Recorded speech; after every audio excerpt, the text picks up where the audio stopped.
Can I help you? No, I'm here for podcast. Gord, you're in the way again. Hey.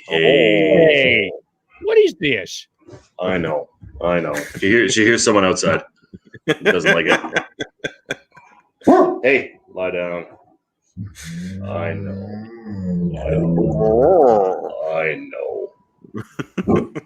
Leave it. And Heidi's sneaking in the background there. Yeah. I saw her face. Oh, Gord.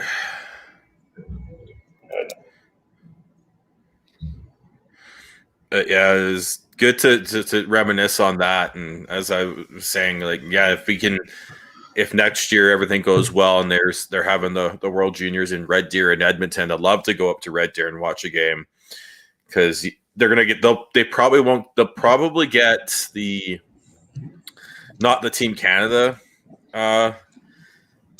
pool, but they'll still get like whoever is in the other pools still can see some good hockey in a small town barn, and it'll be awesome. That'd be sweet. It'd be hard to get tickets. It'd be expensive, but totally worth it. Mm-hmm. Well, I remember when I was in Kamloops, the under 18s were like $30. I want to say $30 to $50. Yeah, it's a little different. I think that this takes it to like 8-9 levels above that. Yeah. No, I'm not saying it's going to be 30 to 50. But I'm like, if that was $30 to $50, I'm guessing we're going triple digit. Oh yeah, you're probably like 150 for quote unquote nosebleeds. Yeah. Yeah. Even for Red Deer, we'll get started here quite quickly, but even for Red Deer, just to have, I think it's going to be great to have fans for Red Deer, like just for that community. It would be great. Mm-hmm. Are we ready to go? Yep. We are live.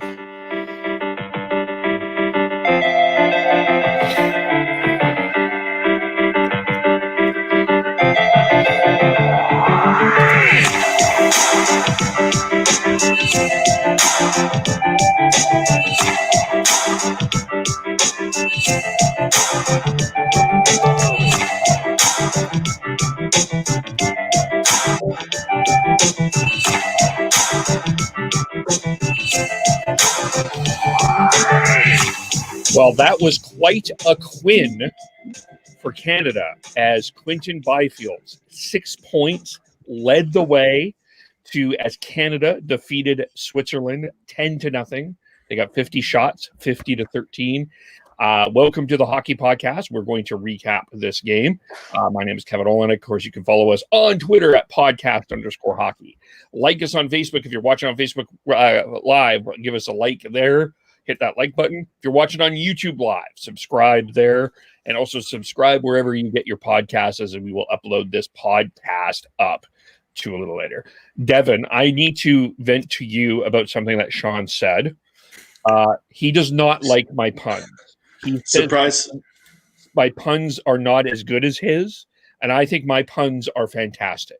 Hey, shut up, Sean. It's not your turn yet. God. Yeah, I'm not surprised that Sean said something that you're offended by and that you don't agree with.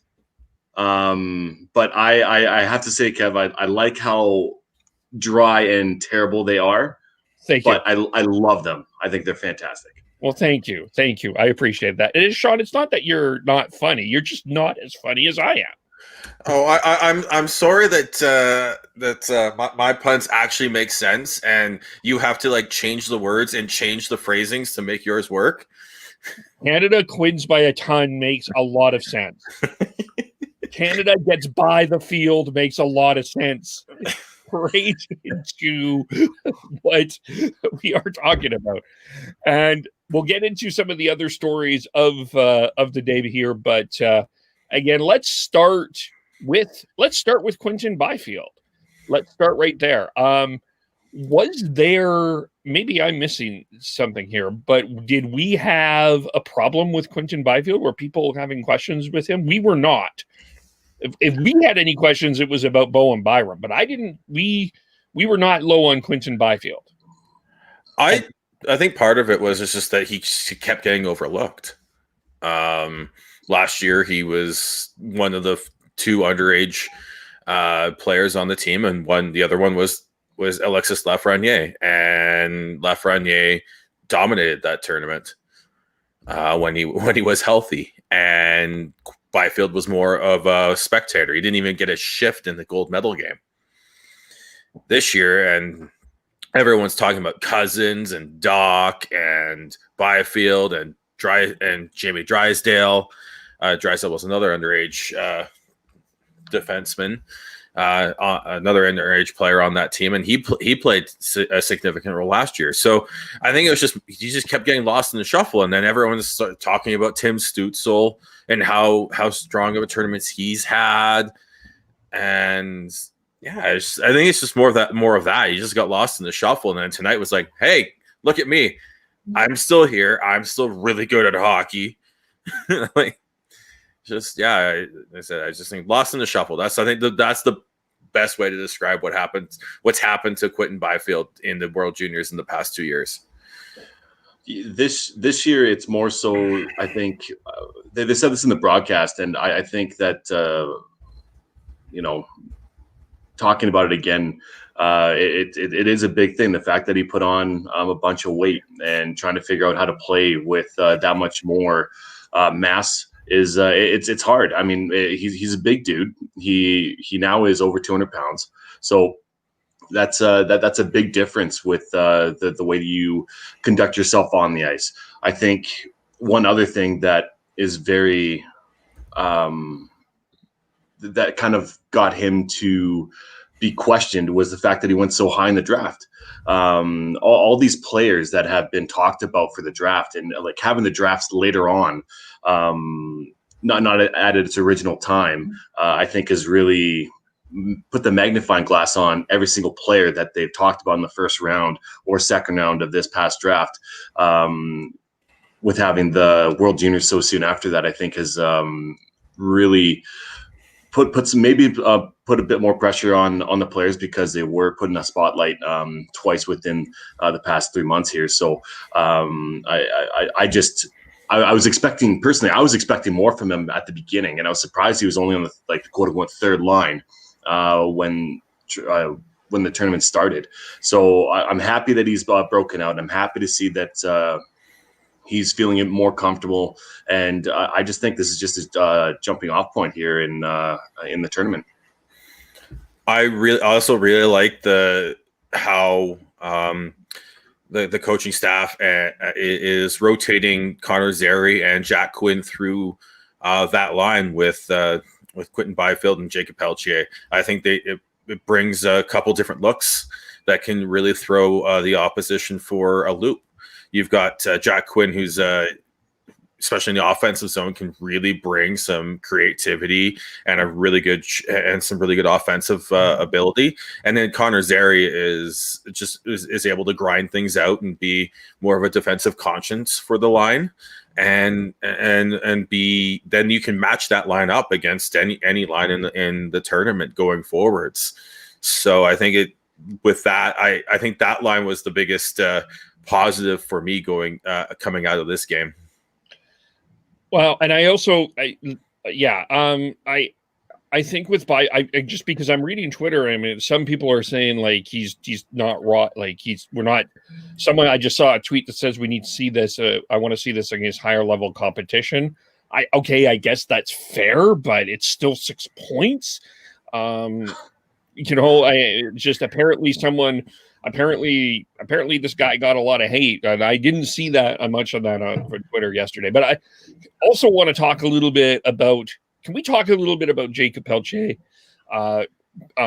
Devin, of course, I think will be a little bit more excited maybe about this than Sean. Just saying, but that his goal he scored, he was buzzing all over the net. When he's buzzing all over the net, he's so effective doing that, and that's really great to see. And I think watching Zary and Pelletier work together, I think, is going to do wonders for the Flames going forward. I'm thrilled that they're on the same line. I love that we can see them side by side and not really compare, but to see how they feed off each other. They are kind of similar players because they can play to the 200-foot game.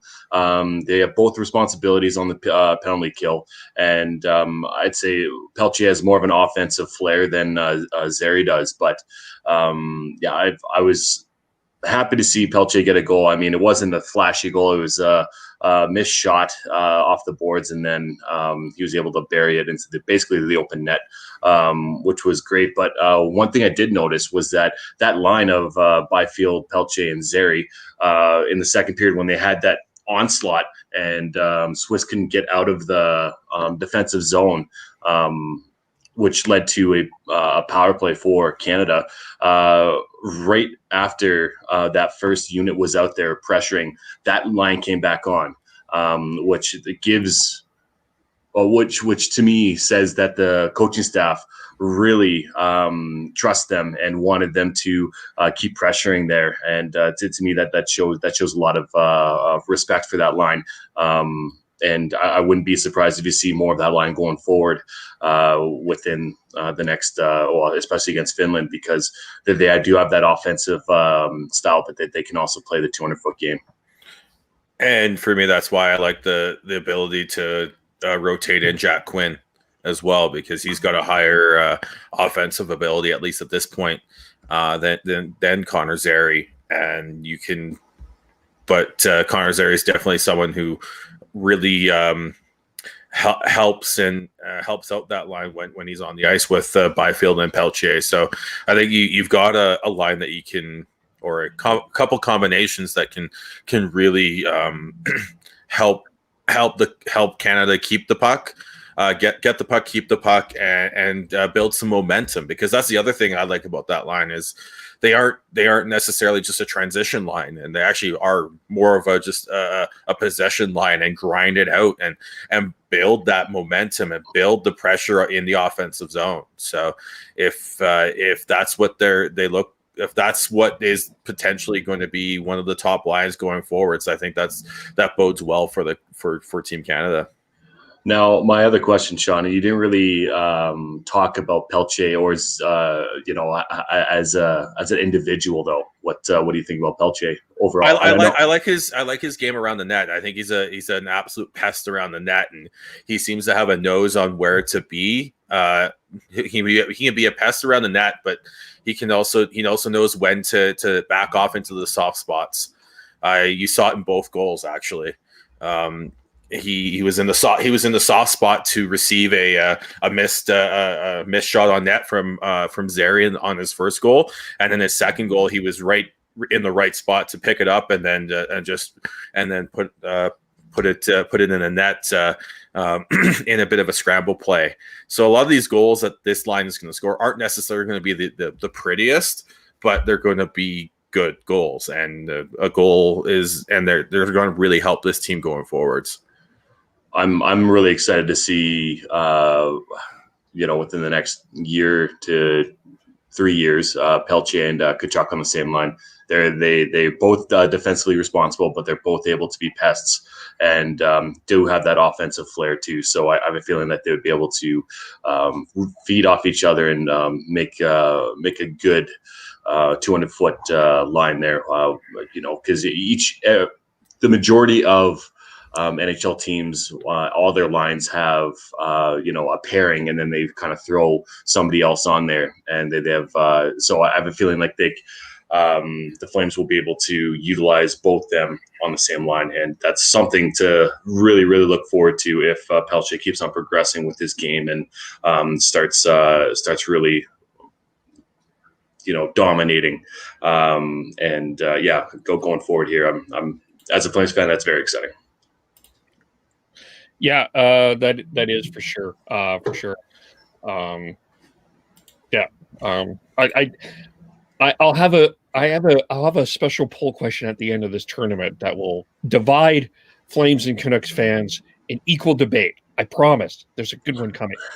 Is there any other forwards? I want to talk. One guy that I've been impressed with, I like in terms of other forwards that I think has been sort of that Jack in that Jack of all trades, that nice Swiss Army knife. Swiss Army knife guy has been Dawson Mercer. He's another guy that you can put up and down the lineup. He can fit anywhere. I think he's been pretty impressive, and I've also been impressive with the creativity of Cole Perfetti. I think if I'm a Winnipeg Jets fan, I'm excited about what he's going to bring to that lineup as well. Those are two that have been particularly impressive for me. What about anyone else in the forward line? I'm still waiting for Cole Perfetti to actually break out a little bit more too. Yeah. He's had his chances. I think that I want to see him with Cousins more. I really do think that those two would work really well together. And then maybe you can throw in whoever you want at that point at center, whether it's McMichael or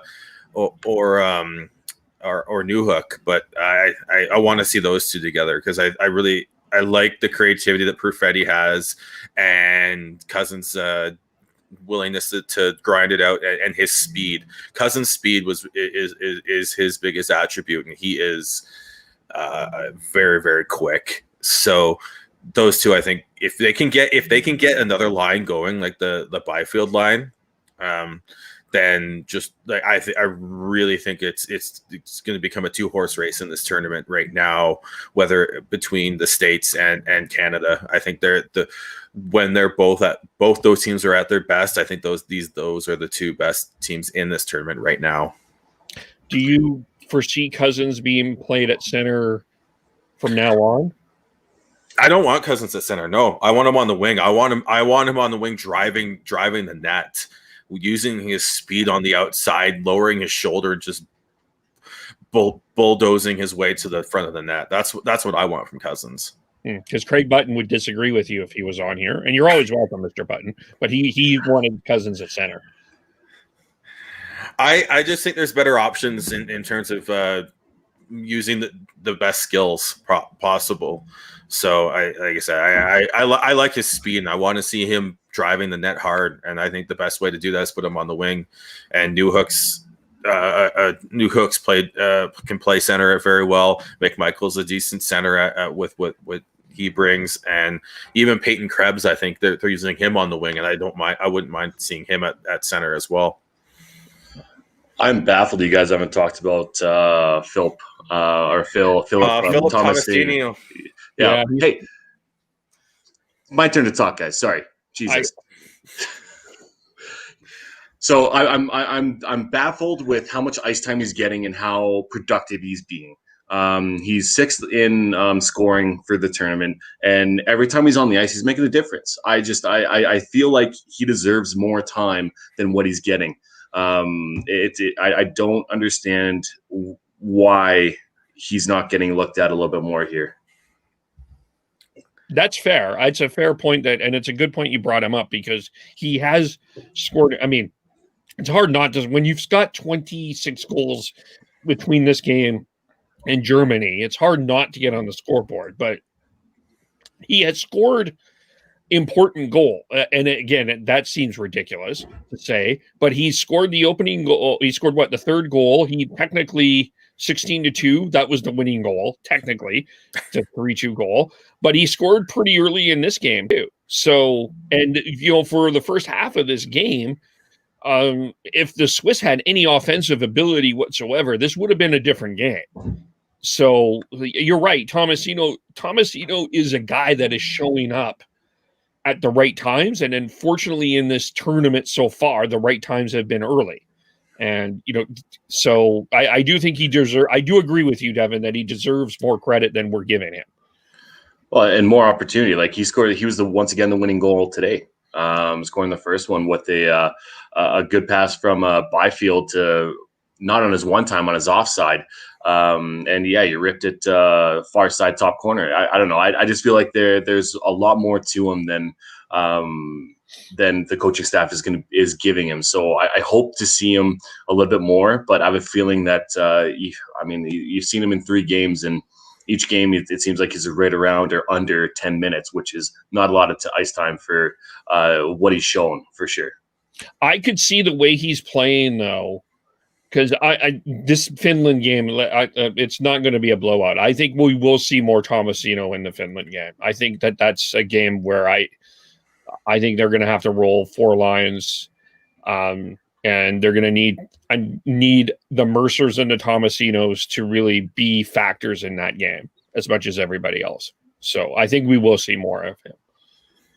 Not to mention, he was drafted by Nashville, and Nashville's been looking for centers. He needs a center, so that could be a good, definitely a good potential prospect that could make a difference in the NHL within the next couple of years. This Canadian team is very much a lot like a lot of the Olympic teams, where almost every forward can play center. Yeah. So I remember when they introduced them all, and it was like center, forward, center, forward. No one listed themselves as a wing, I don't think. So no, I just think that shows the defensive side, because being a center, you got to have defensive side first before you go on the offense. So I think that really shows how much depth there is to this team. Yeah. Defensively, it's a shutout. Bowen Byram really looked good tonight. Yeah, this was his best game of the three. I know everyone else has been he's been great. We haven't been as high as the experts as Bowen Byram, but I just felt he had another level to take it to. He was never bad. Totally. I just felt he had another, and he was close. Again, it's really hard in these blowout games to really get a good judgment on these players. But even when it was close, I felt Bowen Byram was playing really well and really smart and physical. I like it. I like the physicality in his game that he's shown throughout this tournament. I think it's something that a lot of people haven't really seen from him before. They all know his skating ability and his willingness to jump up into play. I think there was one play where I think Perfetti was back at the defensive blue line and then passing it up, and Byfield's going in on the 2-on-1. Yeah, and he makes the pass, nice pass on Newhook for the chance. Yeah, and then there was the one play he just effortlessly skated back on the Switzerland breakaway. I can't remember who the forward was. But he just came back and it was like no challenge. Just I'll take that and we'll just move on. So, the potential is enormous there. Totally. And it's funny. I see him out there, and I don't see him as a 6'1" player. Like, he's 6'1", but it seems like he's a bit slighter from my perspective. But it's interesting that I feel like he is very similar to Byfield, in the sense that, it's not like they've been playing bad, but it's just like you expect a little bit more from them. Because you know that there is that extra step that they can make once they get comfortable. And Sean was talking about this yesterday, getting chemistry within the team. And you definitely saw that today. I was impressed, even with the blowout, that they were able to, that they seemed like they were cohesive and they were able to feed off each other a little bit more. And it wasn't more individuals trying to take over, like I felt like it was in the Germany game, right? So I'm happy that this game turned out the way that it did, even though it was a blowout, because I feel like this is a stepping stone towards playing the toughest team in this pool, with Finland coming up on New Year's Eve. What I liked about it, it was a blowout, but it was close for about half the game. Yep. And then Canada was able to figure it out, get the chemistry we were hoping. Saw a little bit of it at the beginning of the game. Like, they came out strong and they got the goal quickly. Then they got they got a power play, and I was like, all right, like, if you can score here, this game is over. But they didn't. They kind of let Switzerland back in, give Switzerland a little more confidence near the end of the first period. But then the second half of the game, they just took over, and a lot of it was the fact that they were starting to understand where everyone was on the ice and started to create chaos in front of the net too. And I think that's the biggest thing for Canada, is you got to just get the puck around the crease and create chaos and rely on your skilled players to find the puck and put it in the net. Totally. And you know what? I want to give props to the Swiss. I thought that they, at the beginning of the game, like, the reason why it was so close is because I feel like their forecheck, they were aggressive on the forecheck. They finished every check. They tried to make it hard on the defenseman and for Canada to break out. So I'm very I was very impressed with the Swiss at the first part of the game, first half of it, because I thought that they played hard, but that they weren't able to penetrate the zone, the offensive zone, the Canadian defensive zone very well, and that's part of growing, and that's part of the development of the Swiss as a whole, as a country, for hockey in I guess as a whole. So I was very impressed with them, and I want to give them props. Yeah, they certainly have development. It's just there's no offense there, and that's the problem. There's no. This is probably one of the weakest Swiss teams we've seen in years too. Yeah. Gord was doing the once they get to 8-0, they do their little quiz or trivia, and then they were naming off some good players like Niederreiter and Nico Hischier. Like, it's just they have talent. It's just it's not this year. Yeah. You'll see. Dennis Malgin. Dennis Malgin. Okay, is he an NHL player? he has played an NHL game. So yeah, sort of. I mean, if I was him and people were asking me, are NHL players? Like, yeah, I played one game. Or I know he's played more, but still. Yeah. Beat that. Less than 2%. What's up? Let's quickly talk about Devin Levi. I guess he's the man going through. He's the goaltender they're going to run with at this point. He just needs to stay in his net. He just stay. Yeah. That's pretty much it. I mean, the puck stays with him. I can't believe he's a 7th round pick. I can. I'll just say it. He's not the biggest. He's not the biggest goalie. Goalies. Teams go for the big goalies now, and he hasn't. And he's a late bloomer. That's the big thing. He's a late bloomer. He's not someone who's been on the radar with Hockey Canada for years upon years. Like, he came onto the stage last year, and he was playing sort of second tier up until that. Like, that's just the way it is. Goalies are developed completely different than players, so it's tough. I think we are seeing more and more late bloomers and goalies taking different routes. So I maybe it's just me under like with the way I think and the way I'm seeing goalies. I'm like seeing the way it's a little different. So I don't know. I just see him as a late bloomer. So he came up so late that like no one was really willing to take him until the late rounds. Well, yeah, I laughed there because it just seems like, oh yeah, I knew that.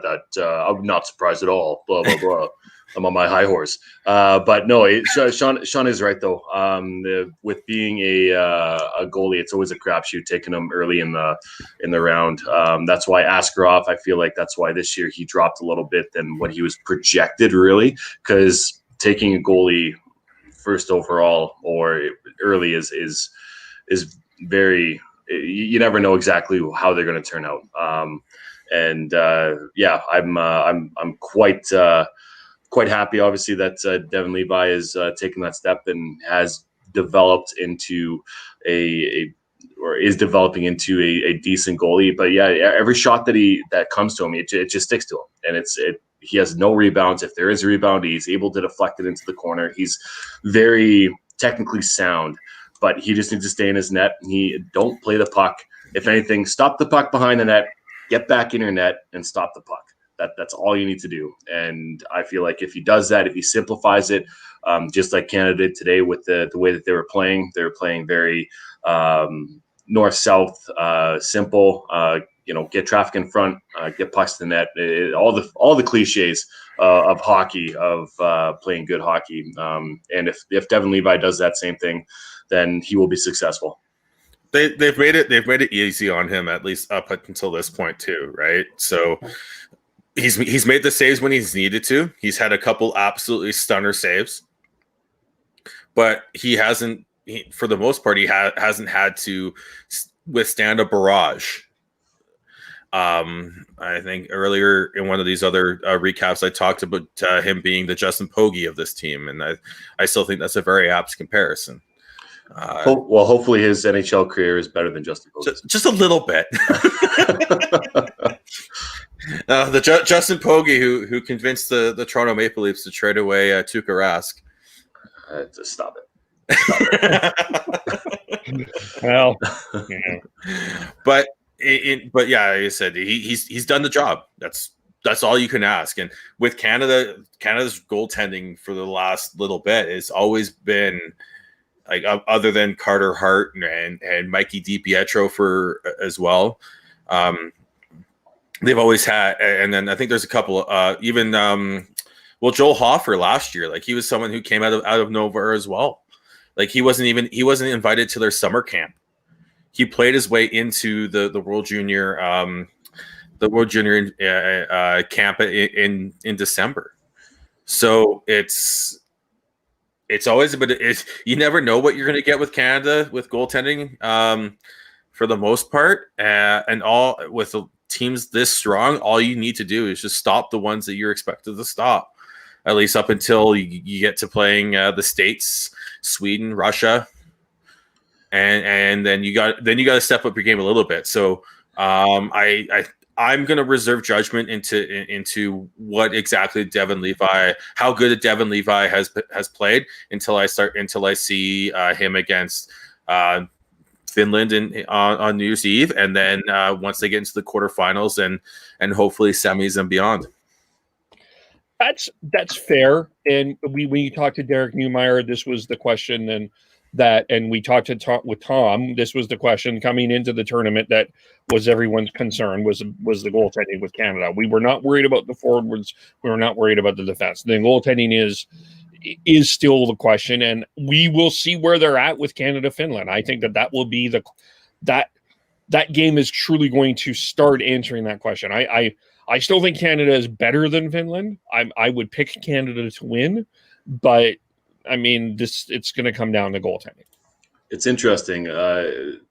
Throughout the past, I feel like 20 years, there's always been a question in Canada's goaltending. I mean, you have Carey Price and you have Marc-Andre Fleury, but outside of that, like who really has come out on top during World Juniors that have shown that they are great goalies. I mean, other than like the flash in the pan of Justin Pogge, or Dakarski. Dakarski, yep. Yes. Yep. Jeff Glass as well, being another name. And yeah, other than that, I mean, no one else. I'm almost 100% sure no one can name a solid number one goaltender that has come out and able to solidify their NHL career on top of playing in the World Juniors as a Canadian. It just seems like there needs to. I'm calling for a summit. Let's have a summit. Let's do it. That'd be great. Well, one of the things that we brought up with Derek is we talked about the idea of having that goaltending department, a la what the NHL has done, what the Flames have done, the Kings have done. Talked about that. He didn't think that would be something that could work, but maybe I put that out there again as maybe an idea. But I'm with Sean though that I think we need to wait and see before we have this huge summit. Hear what Devin Levi can do, right? Like, yes, yeah. Carter Hart is well on his way to becoming the next great Canadian goaltender, and he was a strong goaltender in the World Juniors for Team Canada. I think I think Canada is just a couple years behind in terms of doing what Sweden and the States and Russia have started to do. But the States and Russia basically have two like potentially generational goaltenders coming right through in these couple years. You've got Askarov, who went 11th overall, and you have Spencer Knight, who went 13th overall, the highest goaltenders picked since Carey Price. So and then you've got with Sweden, they've got a Wallstead who's going to get picked who looks like he's going to be in that same range, picked in the middle of the first round next year. So, like I said, I think this is more of a down year than anything else in terms of the high end, like high profile goaltenders for Canada. But Devin Levi's really played well, and I think he deserves all the credit he gets right now. But like I said, without getting too cliched, the rubber hits the road once they play Finland, and then moving on into the elimination round, because they could potentially play Russia in the quarterfinals. That is a potential possibility. Yep. I really enjoy that Meatloaf reference too. Thank you for that. All right. Anything else on this game? One thing, Canada needs to get more disciplined. They gave up way too many power plays to Switzerland, and any other team would have capitalized. Yeah. Connor McMichael, there was a 2-minute that could have been a 2 and a 10 for sure. Mm-hmm. Yeah, that's I think that as well.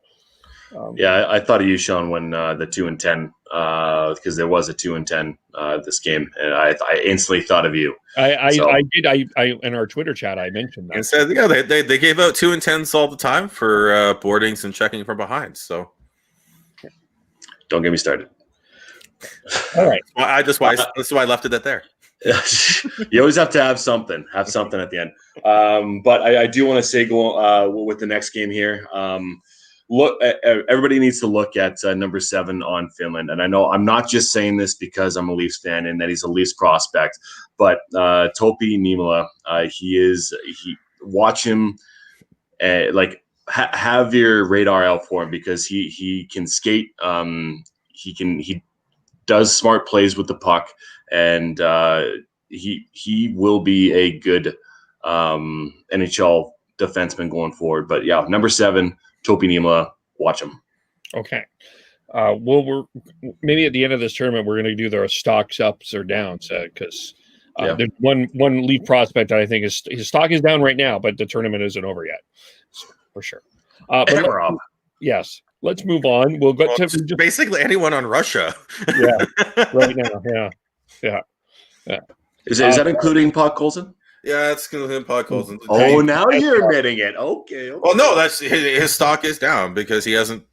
All of Russia has not produced properly. I'm not talking about all of Russia. I'm talking about Podkolzin. I've not been impressed with him. I've heard all these things that have put my expectations up here, and I wanted to see it, but he's not been sure, he's been solid. He's been solid, but he hasn't been outstanding, and that's what I'm looking for. That's what a lot of people are looking for. Yeah. I don't think he's comfortable. Maybe it's the line he's with, but he just doesn't look completely comfortable. Okay. Before we might as well talk about this now. There's a couple things going on right now with Podkolzin. One, they seem to want to plant him in front of the net and use him as a net front presence when he needs to have the puck. And you see it every time he gets the puck. When he gets the puck, he's creating offensive chances. They need to get him off. They need to get him away from being the net front presence and give him the puck more. And 2, the more I watch him, the more he's one of those players that looks to me like someone who's going to look better the higher up he plays, because he's going to play with more skilled players, and they're going to actually do something with what he gives them. He's not someone who's going to light the lamp. He's not someone who's going to wow you with insane dangles and ridiculous passes. He's going to do all the quiet work and then make the nice little quiet feed to someone and they'll go in and finish it. He's one of those. He's not necessarily. He's going to be one of those guys. So I'm really looking forward to seeing him. Not this season, but next season when he comes over to the Canucks, and hopefully they put him with Bo Horvat. And I think those two, the way they play, will mesh really well based off of the way they play will mesh well together. So he's one of those guys. So I just think he's not being used properly and maybe, I don't know, maybe it's just them trying to build him into something a little more because his leadership is being praised a lot by the Russian team. He plays very responsibly defensively, so he's being the defensive conscience for that line almost too much in my opinion. I want to see him take the bull by the horns and start and force something, and that's what I want to see from him tonight.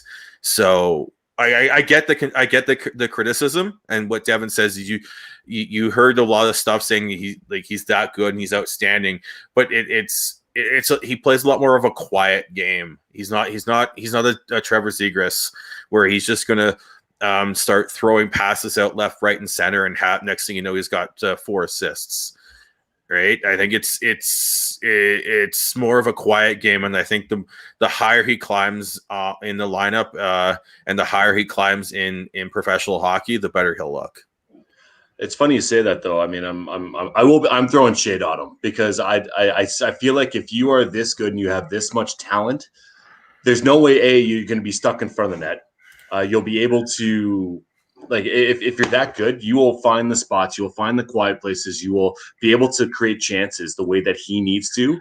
It really depends on whether or not he feels he is able to do what has made him successful, unless he's trying to put too much on his shoulders, which could be a potential too, that the pressure's getting to him a little bit. I'm not questioning his leadership skills. I just have a hard time when you say that he'll do better when he's with better players. I don't agree with, like, obviously he will, but anybody would like up in Edmonton, the freaking Zach Cassian with Connor McDavid up there, and anybody says that if you put anybody with McDavid, that they will make him better, and I feel like there's more flaws in his game as of right now, because I've never seen him play before, but everybody put my expectations up there to watch him, and he's not performed to what he's done. So I'm disappointed. I really am. I think it's too early to be disappointed with him. Like I understand that you lose. It was a pretty big loss to a Czech team that, like, they should have won. But it's too early. I think it's too early to evaluate Podkolzin at this particular point in time. How are we evaluating everybody else then? If it's too early for him? Like I don't like the excuses. When you say like he should be finding ways, the problem is the puck's not near him. They're if you watch their game, if you have the chance, go back and watch the games. They're cycling high in the zone and they're leaving Podkolzin down low in front of the net. Well, if he's the best player, then why isn't the coaching staff utilizing him? Oh, geez. I'm not saying that. I'm saying that they need to start cycling down lower. If they cycle down lower, they can use him, and they're not. They've got Macamadulin, who I have not been impressed with at all either. Like I feel like his decision making is not good in the games I've watched, and it's causing the plays to break down. I want to see them cycling lower, and that, unfortunately, it's not the Russian way. Like if Podkolzin was named like Mike Smith from Canmore, and he was playing on Team Canada, we'd be praising him for the type of game he plays.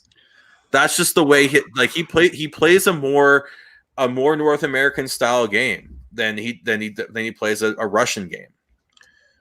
I just feel like the coaches aren't stupid. They're there for a reason, and they got to utilize. If you have a best player or one of your best players, you should use his strengths and utilize him the best way that you can. And this could be misdirected anger, if you will, towards the coaching staff.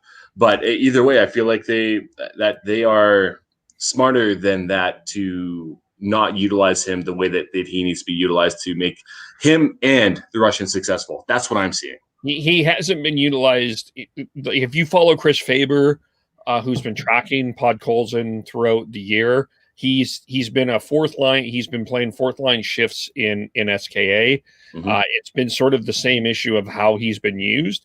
There is a validity to what Sean is saying, and that's why I think it is a little early to be saying let's be down at Podkolzin, because this is so early in this tournament. There's so much to happen. Like, yes, it was a big loss to the Czechs, but they're playing Austria tonight. They're going to be in a medal round games. That's where this rubber meets the road. That's when I'll start to evaluate Podkolzin on a higher level. And I'm also not down on him as a prospect on the whole. Just as I said with before, like I'm really looking forward to seeing him come over, and because I think him and Horvat could be a line that just grinds people out, and he's got the board play ability to create offense when in possession, in a half court possession style. And they're just playing too high in the zone to use Podkolzin properly. I know, and the reason they're trying to do that is they're trying to use Amarov a little bit better.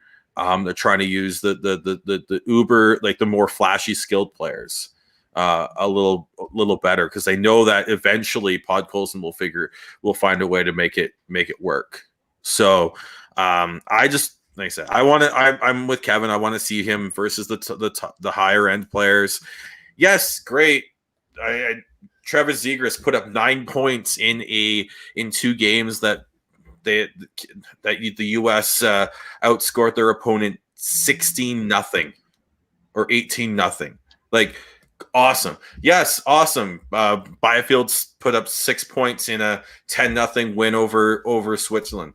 Great. Points are points. They're awesome. Great. Yes. But for me, it's all about the process and understanding, seeing what these players are doing well to create chances, to create offense, and why they're been put in that position.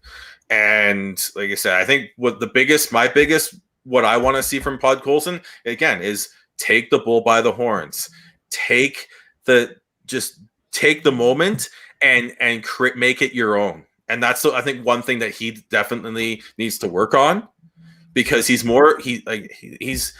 like I said, if he was a Canadian player, we'd be praising him because he'd be the ultimate team guy. If he was a Canadian player, he'd be playing not fourth line minutes on the KHL, and I think that is the worry of his development. Okay, because like if can I hold on with that KHL thing, SKA and the politics around SKA are kind of ridiculous in terms of they always play their veterans, and it's the same thing around the whole KHL. Unless you're a smaller market team, and then they play the kids. So when you have Kuznetsov wasn't part of a bigger team, that's why he got the minutes that he did. And you look at Kasparov coming over for Minnesota, same thing. Like he was playing for a smaller market team, so they didn't have the big money to spend on these ex-NHLers, these KHL vets that they're paying a lot of money and they're playing them. Yes, so you're proving my point, is what I'm saying. I'm saying, what do you mean? Don't me. He's playing fourth line minutes. He's playing fourth line minutes in the KHL. How is that beneficial for his development? I know it's not beneficial for his development. That's what I'm saying. That's the biggest concern for Canucks fans is this. And that's my point, is that like if he's such a high ceiling and he's supposed to be this great prospect, he's top 2 prospects in Canucks. Like, these are his developmental stages. You know, yes, can he? Am I saying that the Utica Comets or the Canucks as an organization can't develop him more out once he gets out of the KHL? No, I'm saying as of right now, I'm not impressed with what he's done. I'm not impressed with Rodion Amarov either.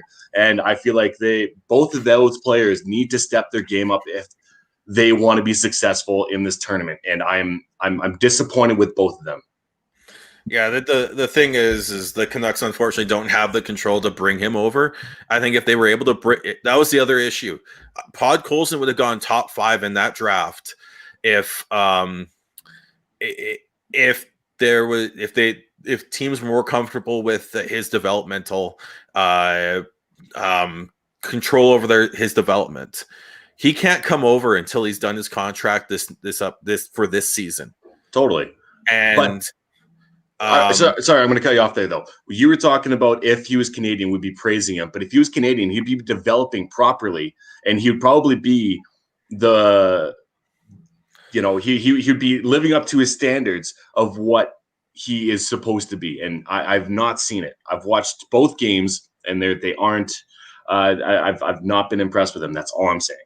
Fair. Well, this was the tweet from Chris Faber this morning. I just wanted to share this with you. I said this morning on Sportsnet 650, but we need to see something big from Podkolzin tonight. The tight leash is off. He's playing against a much weaker Austria team. No more playing like a fourth liner. It's time for him to be a first line leader for Russia. So hopefully tonight we see that, and we see that, and we'll maybe on our next podcast we'll delve into that a little bit more.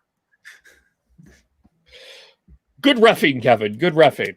Let's quickly get into some of the other news of the day here. Jonathan Toews will not play at the start of the season. He has been diagnosed with an illness, undisclosed. We don't know what it is. Huge loss for the NHL. Huge loss for the Blackhawks. And that in the news that Kirby Dach is out for 6 months. The Blackhawks are coming into this season a little bit shorthanded, to say the least. It's very unfortunate when your top prospect and your leader, your captain, goes out with an illness. And James Duthie was saying that it seems like the Blackhawks don't even know what the illness is, which is kind of scary. And who knows if that's true or not. But it sounds like he's lethargic and just doesn't have enough energy to continue his training. So all the best to him. But I mean, when as far as the Blackhawks go, when your best center is Dylan Strome going into the season, that's I'm not saying that even if they had Jonathan Toews and Kirby Dach that they're going to be contenders, but that's a massive blow for that organization. And for your top center Dylan Strome, that's a hard pill to swallow for Blackhawks fans. Yeah, I really hope he gets better as soon as possible. He was one of the Canucks' biggest rivals back in the heyday of the Sedins and all that. But he was talk about World Junior heroes and everything like that. So. Please, I want him back as soon as possible, or at least healthy and understanding what's going on as soon as possible. Because I think when you're dealing with something like this, the unknown is worse than anything else. Yeah, for sure. Next item: Corey Perry signs a $750,000 contract with the Montreal Canadiens. Devin, I'm going to ask you this question since I asked Sean this question last time. The Flames dropped the ball not getting Corey Perry. Did they? Yes. No, I don't think so. I think that there's too much as of right now. I'm not going to say we have too much depth at forward, because we don't, but I don't see a place for him here. Would he be beneficial? Sure. But I just feel like the only thing that he would bring to the Flames would be in the dressing room of leadership, and that would be it. But I mean, they already have enough leadership and experience with Giordano. You have Michael Backlund there. You have Lucic there. And to a lesser extent, you have Ronaldo, who all these players have played a long time in the NHL. And I don't see him making a difference, as big of a difference with that cap hit. I just don't see that he's worth bringing him in. Yeah, I agree with Devin. I don't think they dropped the ball at all. I think actually he fit as a better on the Canucks, honestly.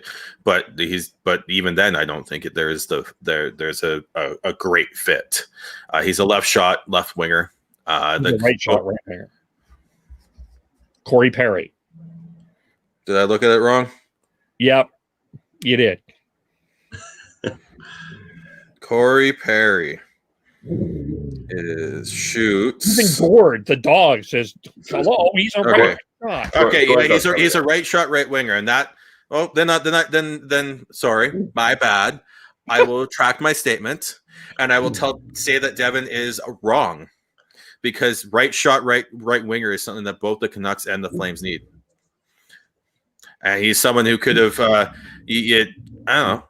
I agree. I agree with Devin in terms of like the depth they have and everything and all that. But being a right shot, right winger is something that the Flames don't necessarily have a lot of right now on that roster.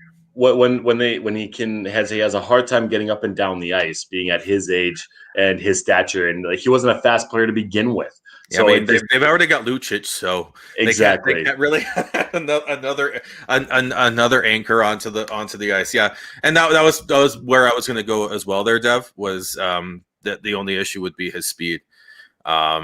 So I don't know. Like I said, I like it as a depth signing for Montreal. But like you said, it's nothing that is a big miss whether you got him or not, though. I think I think he would have fit well in Calgary. I think he would have fit well in Vancouver. But I think it's one of those things where it's like he's on the back end of his career. He's no longer the top. He's no longer a top six forward. He's more of a third line at best veteran grinder. Well, even if you look at, I agree with you. I think that it's a good signing, and it looks like he's going to be the 13th forward in Montreal, because you have on the right side you have Gallagher, Anderson, Armia, and Lehkonen, and I mean he could easily replace Lehkonen. Pardon me? There's Toffoli as well. Well, Toffoli's on the left side. He's a right winger. He's going to be playing the right side. They have him on the left side here. Second line, Nick Suzuki, Josh Anderson, and Tyler Toffoli. But for a surprise. Yeah, totally. So either way, I mean, the right side is pretty solidified. I think that's just bringing more of a veteran presence to the locker room. Like I said, I feel like that's where his value lies. And it's going to be interesting. I hate saying that. It's going to be interesting to see how he's going to affect the Canadian division, and he'll muck it up when he needs to, because he knows his role, and I truly believe that he will be a first round Hall of Famer when it comes down to it. And there's no football field for him to just walk all the way off of like he did last year. That's the biggest walk of shame that I've ever seen. So it's amazing. Just when you think it's done, no, it's not. And he's just following him. Yeah, that was funny. And they somehow had like the best like music for it too. Yeah. Or someone I think someone put the the Larry David Curb Your Enthusiasm. Yeah. Theme song behind it, and it works perfectly. I'll find that. Let's go on to the other news story here, or we're going rather quickly here. I'm going to say something that is ridiculous that we don't normally do here when we talk about Edmonton. Graham Mosselman might be happy with my take here, but the Edmonton Oilers are actually developing a defense. You've got Ethan Bear, who I'm high on. You've got Philip Broberg, who JD Burke is not high on, but I think there's a lot going for him. Evan Bouchard, Darnell Nurse. That is a pretty solid defense going forward for the Edmonton Oilers. I'm not saying it's the Stanley Cup winning defense, but it's defense. This signing for Ethan Bear is a steal of a deal for them. $2 million a year for Ethan Bear is a great signing. Devin was yelling and screaming and kicking and throwing a massive fit over Erik Cernak not getting $4 million. Bear not getting over 3 is ridiculous. What's ridiculous is your overstatement of what I was doing. It's called telling a story and exaggerating to tell the story, Devin. Like you always do. So, anyways, keep going. But yeah, I think this is a steal of a deal for the Oilers with Ethan Bear. I think by next season, they're gonna be like, why are we paying him he's gonna be signing he's gonna be looking to sign a deal for over $4 million. So I think, yeah, great signing to get him locked up for 2 years at $2 million a cap hit. I think that players know now that they need to. Sorry, Gord's eating. It's driving me nuts. The players understand where the NHL is at with everything, and they. Hi, Gord. The fact that Ethan Bear, a top 4 defenseman, probably their third best defenseman, if not second best defenseman, is up for $2 million for the next 2 years. A complete steal of a deal. Well done, Ken Holland, and even this year they'll be Ethan Bear will be wondering, why the hell did I sign this deal? So good on Edmonton. It kind of reminds me a little bit different situation, different player, different position, obviously. But Andrew Mangiapane has sort of did the same thing. It's like he kind of lowballed himself a little bit, where he could have got a little bit more. So those two stories is similar, kind of similar in a sense. A little bit, but I'm still blown away that Ethan Bear got less money than Erik Cernak. Like, I would take Ethan Bear over Erik Cernak every single day. And freaking Tampa was, well, I guess with Cernak go 3 years? Yep. So, yeah, maybe a little bit. But yeah, I don't know. I like the upside on Ethan Bear more than Cernak. I think he's got more play driving ability. So the underrated defenseman is the defensive defenseman that doesn't let anything happen. Yes, goals. The more points you score, the more money you're going to get. But the less points you give up, to me, is more important than the goals you give up, than the goals you score. Because when it really comes down to it, the goal scoring should be to the forwards. Really, if you're breaking down hockey as simple as it can be, defense are supposed to prevent goals, and yes, it's important to score goals, but you leave that up to the forwards. And if a defenseman can score, then I feel like that's a good contribution to the hockey team. It's just I once again, I feel like Sean is underselling Thomas Chabot and underselling Cernak too. So or Cernak. Well, you're talking about that, and well, who's the defenseman that Canucks fans have talked about this for years? Is Chris Tanev, and he came off of you're looking at his contract history. He came off of let's see here. He signed his first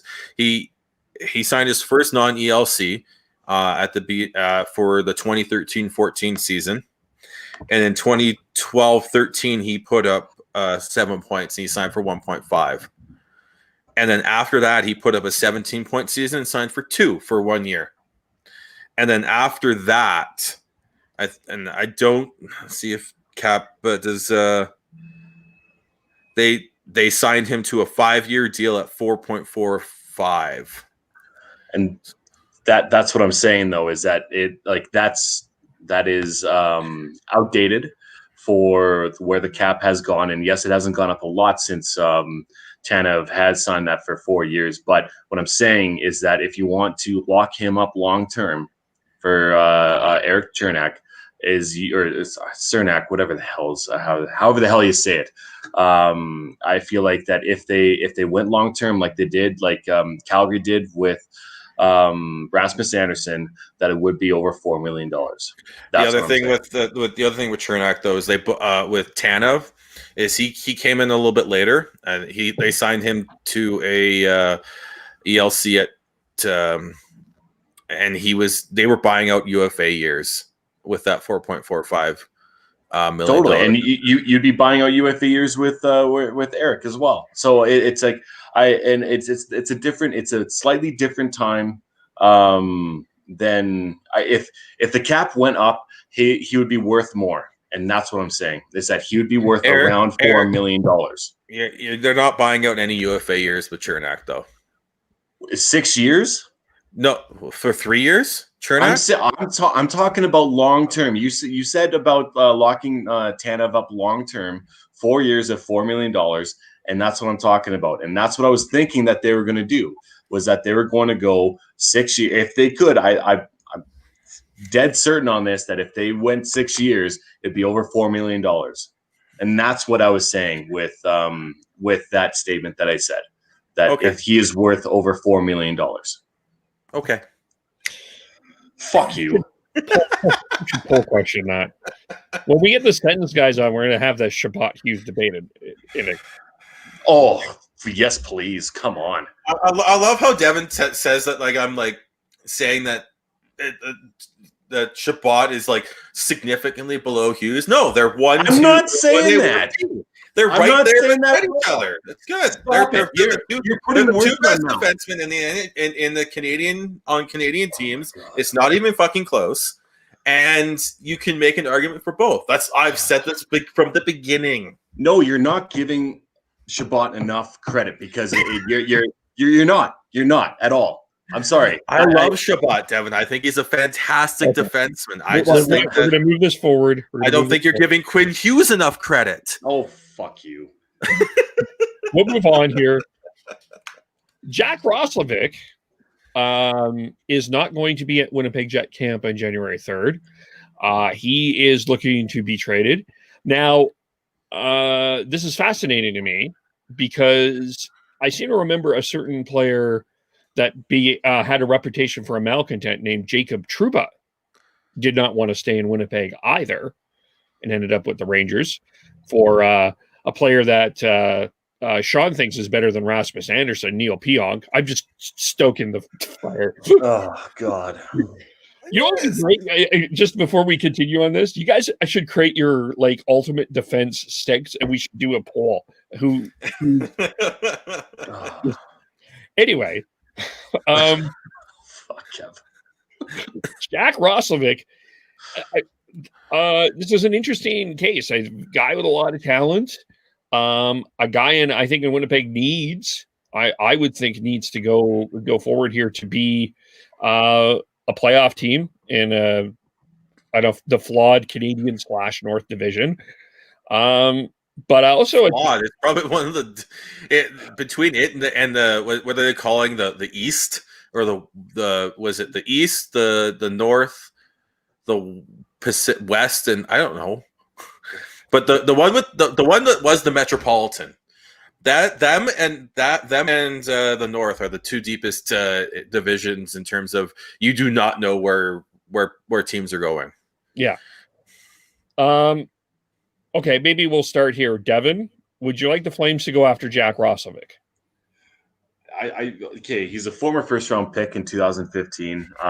He hasn't. I know he hasn't been utilized the way that he wants to be utilized, and I think that's why he is asking for a trade because he hasn't been given the chance to be in the top six. Yes, he's been there a couple of times, but I feel like his ceiling is higher than Winnipeg has projected him to be or has utilized him in the lineup as of right now. So I'm sure, yeah, if it all depends on the price once again of what we're giving up for him. But I would love to see him in the red and white. I feel like he would do a great job. He's he can be a skilled player, but he can also muck it up a little bit, which I appreciate. So either like on either Toronto or Calgary. If they can make it work for the right price and get under the cap, then yes, I would go for him. What would be the right price? Oh, it's hard to nail down. The right name, just for the hell of it, that just came to my mind. I'm not saying that this is right. Would you trade Roslovic for Sam Bennett? No, I wouldn't. Sam Bennett has the intangibles. He has the grit. He has the. I still feel like he has not hit his ceiling as of yet, and he's proven more in the NHL, and he has more worth in the NHL than Roslovic does. So no. Okay, so something lower than Sam Bennett. Lower than Sam Bennett. I would go with like probably Oliver Shillington and maybe a pick on top of that. A low pick. Maybe the Jets do that. Maybe. I don't think they do. I think they find someone who's willing to give up someone like Sam Bennett. Honestly, Jack Roslovic has the skill to do it. He is buried in Winnipeg. He's a right shot. Like, you're not like they just traded for Paul Stastny again. They've got Mark Scheifele. Those are your two top six centers. He can also play the right wing. But guess what? They've got Blake Wheeler and Patrick Laine on the right side. He's buried. He's not going to get a shot in the top six. So, like, I get why he wants out. I want the Canucks to go after him for sure. Like, I'd be willing to give a second round pick for him. Like, you trade a second round pick and he turns out to be a second line player who can play with Bo Horvat. And he won't be a second line player, man. He wants to, and you can't project that on him. He deserves more than what he's getting in Winnipeg as of right now. But I don't see him projecting. But even then, like, it's third line. What is a second? What do you project a second round pick to be on your roster? Oh, number one center, easily. Top six, top four for sure. Second round pick. No, your a second round pick is about 50-50 to make the NHL, and if you can get him into a sort of your bottom four, middle six, then you've got to win. And then if anything more than that, and you're rolling in money, you're doing the Scrooge McDuck dive into the coins. So that's why I'm willing to take that risk. Like, he's 23 years old. He still has some development to go. He's put up close to 40 points playing a bottom six role. For the Canucks, he fills a need. He could be the third line center. You could push Adam Gaudette up into the right wing in that top six, or you could play him in the top six on the right wing, and play Adam and hope that Adam Gaudette can make that next step developmentally, defensively. So to me, it makes sense. The other option I would do, I would take a hard look at it. I'm leaning no, but I would take a hard look at Virtanen for Roslovic. I was going to ask you. Yeah, I would take a hard look. I would do it. If I were the Canucks, I would do it. The other reason why I would take a hard look at that, Dev, I know I can see it in your eyes. You're like, no, it makes no sense to me why that you scoffed at a lower round pick and Oliver Shillington for Roslovic. Oliver Shillington is worth a second round pick. He's not worth a second round pick right now. No. Oh, come on. No, he's right now he's buried with the amount of depth that Calgary has as of right now.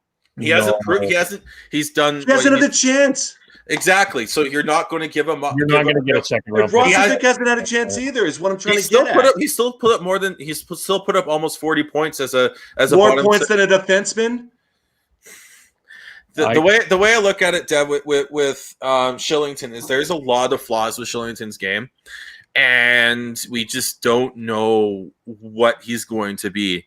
And unless you're getting in for Roslovic too, you know the Jets know they've got a legit top 9 forward, right? you're not giving up, like, unless you're getting a second round pick, like you're getting quality in terms of the pick, or a Sam Bennett or a Jake Virtanen. Like, you're getting someone back who can help you now. Shillington, I think, doesn't fill a need as well. He's a Look at the defense. He's a left shot defenseman. They don't necessarily need a. He plays the right side too. Yeah, no, they. I can't see the Jets taking Shillington. Like, not for Roslovic. No, I'm not saying straight up. I'm saying with the pick. Yeah, but you're saying a low pick, and a lower see them pick doing than that. 3 than a third round. I just don't see that enticing them enough. I think they're going to want a bang for their buck in terms of either who's willing to do that though. Is my like the reason why I said that is because I don't think there's a team out there who is willing, unless they are. I'm talking about contenders, right? I'm talking about people or teams that are close to winning or on the cusp of being a playoff contender. Like, I could see an Anaheim doing it, or an LA doing it, or a team like that for sure would give up more than Canucks or a Flames would, and that's why I'm rating that at a lower rate, because I don't think that that's going to happen. Well, the other thing is I have read reports and heard from reports that Patrick Laine is not happy in Winnipeg either. So there is what? Where are these reports from, Kevin? I've never heard this before. This is all news to me. There was a Winnipeg reporter, and I can't remember his name, on the Scott Rinchel show that talked about that Patrick Laine is looking to move out. Yep. So that it is an interesting thing. Whatever. I don't know what's going on in Winnipeg, but it's Winnipeg. No one wants to live there. Yeah. Right. Wasn't it Dan Stevenson said that they probably weren't happy to leave Edmonton because Edmonton had an airport? Yes, that was. Yeah. Well, that's why Byfuglien thrives there. Really enjoyed it there because it was his cup of tea of fishing and doing winter sports. If you don't like doing those things and you want to be in the limelight, let me tell you, Winnipeg is not the place to be. Come to Winnipeg. Enjoy our mosquitoes. Yeah. Well, when I look back at the tweet, he said, waiting for a trade or a new contract. He's not going to the camp without a new contract. So they have to find a way. And you look at all his comparables are either going 2-3 years at most what Mangiapane got. Who's his comparables? Is it Mangiapane? It's not Mangiapane, but it's I was gonna say, man.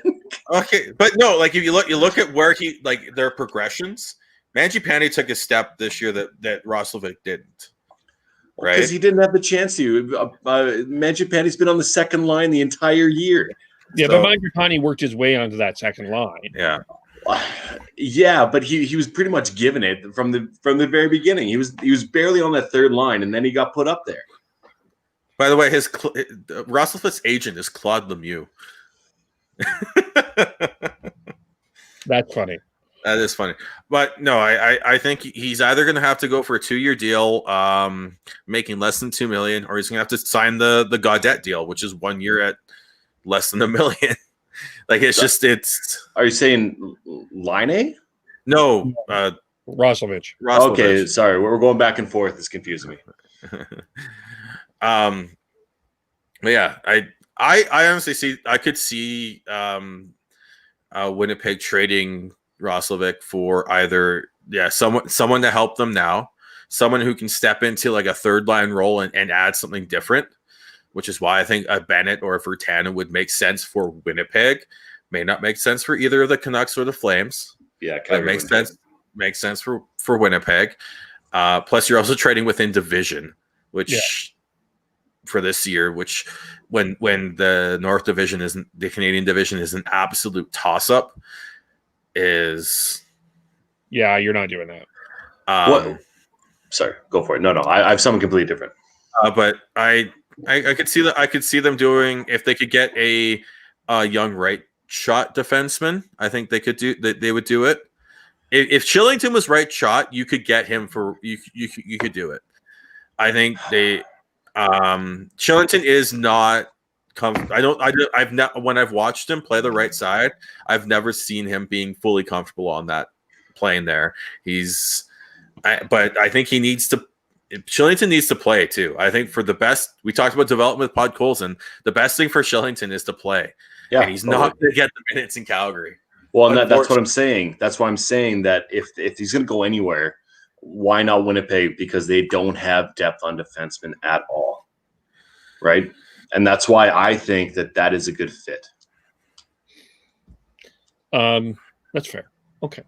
One more quick thing here.